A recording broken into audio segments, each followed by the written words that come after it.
Well, hello there. I'm making a tool chest.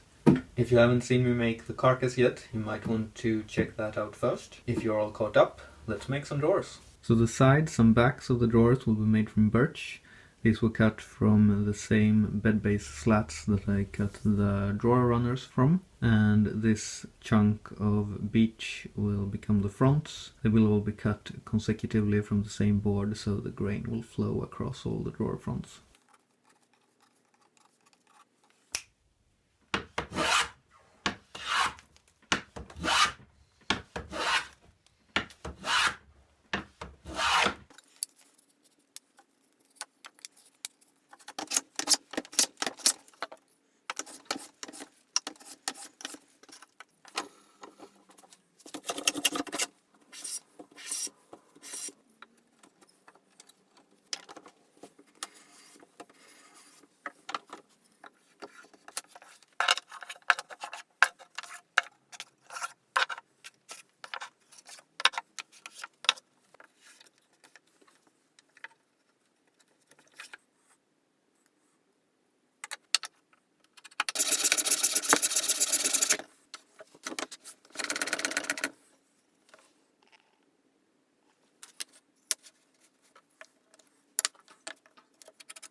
So let's move on to the final part of the build, which is the lid. It will look something like this, hopefully. A frame with mitered corners, a rail in the middle, and 2 panels. Now what I would like is some very straight, tight grain around here to not distract from the panels, which will have this large cathedral pattern. And I have some very nice straight grain about here. After that it gets more cathedral-like in the center.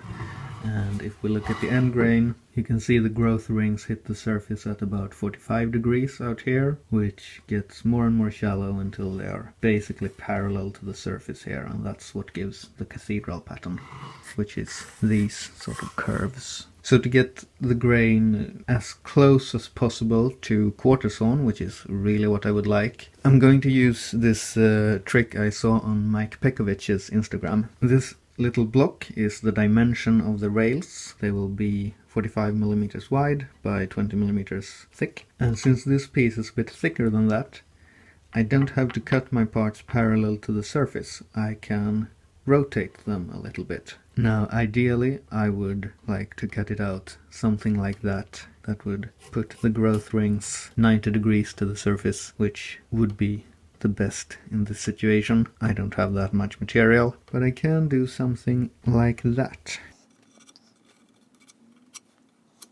And now you can see the rings will be hitting the surface at a little bit more than 45. It's not 90, it's not perfect, but it's a nice trick from Mr. Pekovich.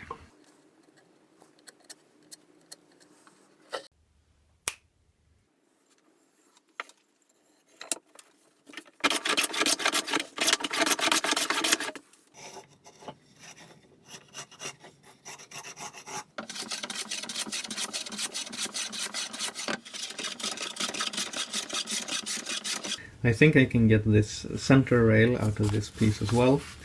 Again, I don't want to use this flat sawn grain, but on the edge I have this very nice straight grain with some ray flex coming through as well. So what I think I'm going to do is rip 2 strips like this, flip them 90 degrees, and glue them together side by side. Hopefully that'll give me a nice looking board of the width and thickness that I need.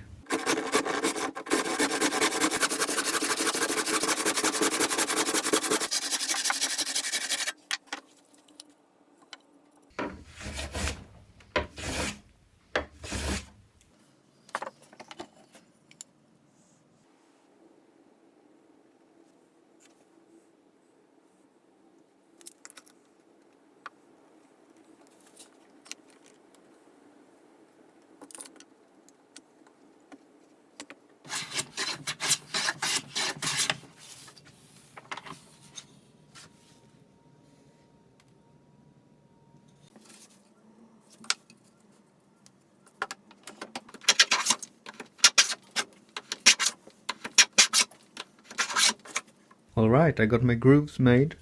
The centerpiece has a groove on both sides, and it's time to start putting these pieces together. I'm gonna set aside the centerpiece for now and focus on the corners to begin with. They will be miter joints, but I want to add a little bit of strength as well. So what I think I will do is this sort of, I guess you would call it mitered bridle joint. I essentially get a tenon with 45 degree shoulders. And on the other side, again it will be 45 there, but here I remove the center all the way down to the baseline there.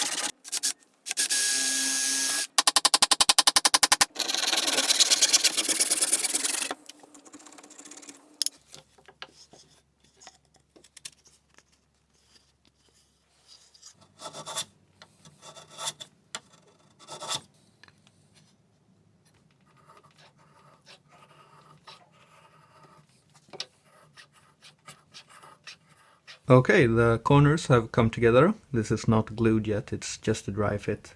And now it's time to scribe some lines on this center rail so I can cut a couple of tenons on it.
Alright, my panels are thicknessed, my joinery is cut, but there's one more thing I would like to do before gluing up.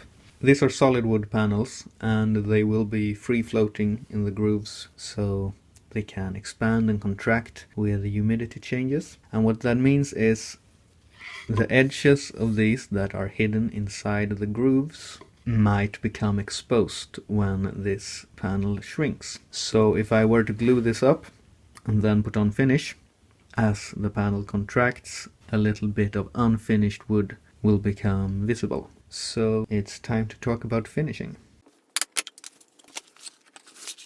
Throughout this project I have done my best to get the grain arranged in a pleasing way, to select parts for different purposes from different parts of the board, and I have some really beautiful grain in this piece, I think. So I want to enhance that with a finish. The only choice, of course, is linseed oil.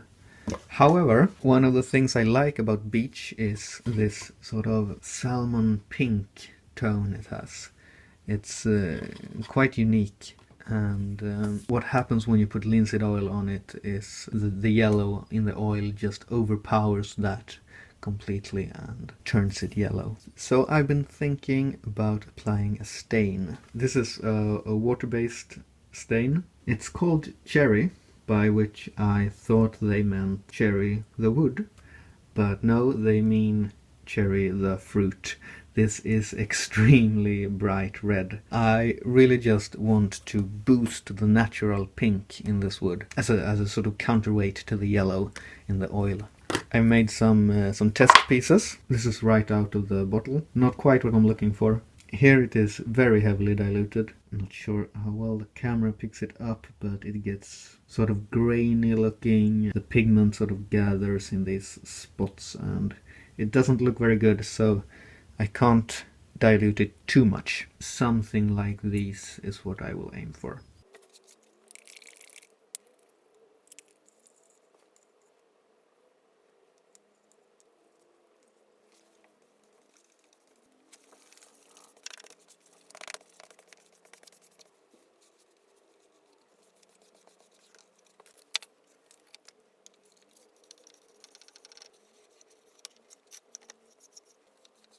Well, I will admit that's more than a pink boost. That's a lot. But I like it. Being a water-based stain, it does raise the grain a bit, so I will knock that down with just a few very light strokes of 1000 grit sandpaper, and then it's on to the linseed oil.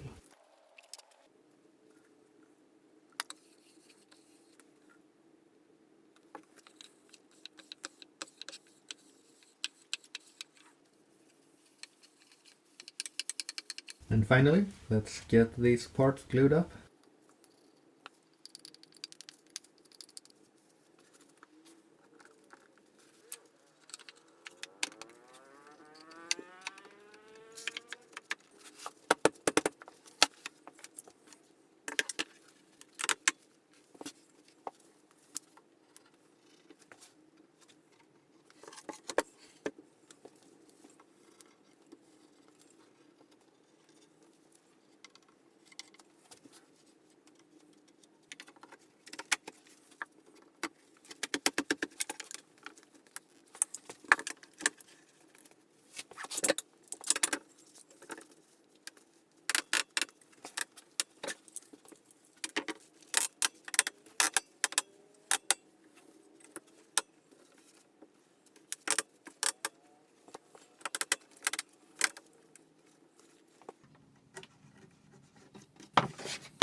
And here we are at the final stage. I have masked off the knobs because I don't want to put stain on those, and a bit of masking tape on the corner here. Let's make this thing red. And just like with the panels, I will first apply the stain, then give that a very light sanding and seal it with linseed oil.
And there we have it. I think that turned out quite nice. The inside is a little bit messy, but I'm okay with that. I will probably end up putting either some foam or some fabric in here and also divide up the space. But I have to think a bit about how I want to arrange things, what I want to keep in here, how I want to sort it. So yeah, I'm leaving these plywood bottoms a little bit ugly at the moment. It will get covered up, but I thought I would put out the video now when the build itself is done and have a bit of a think, and maybe I'll make another video if I do something interesting with the inside.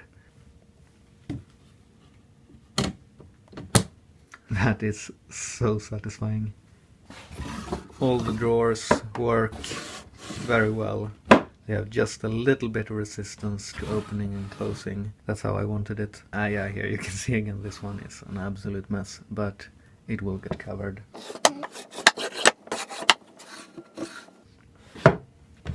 I'm thinking I will do like drill bits and taps and measurement things in the smallest drawers. In this large drawer there will probably be spanners, wrenches, sockets, that sort of stuff. And yeah, I haven't really decided what goes in all the other ones yet. I don't think I have enough stuff even to fill it up yet. Files will definitely go somewhere, my 2 saw sets, and the top compartment will probably have screwdrivers, and well, there's plenty of space for other things as well. Thank you very much for watching. I hope you enjoyed it as much as I enjoyed building it.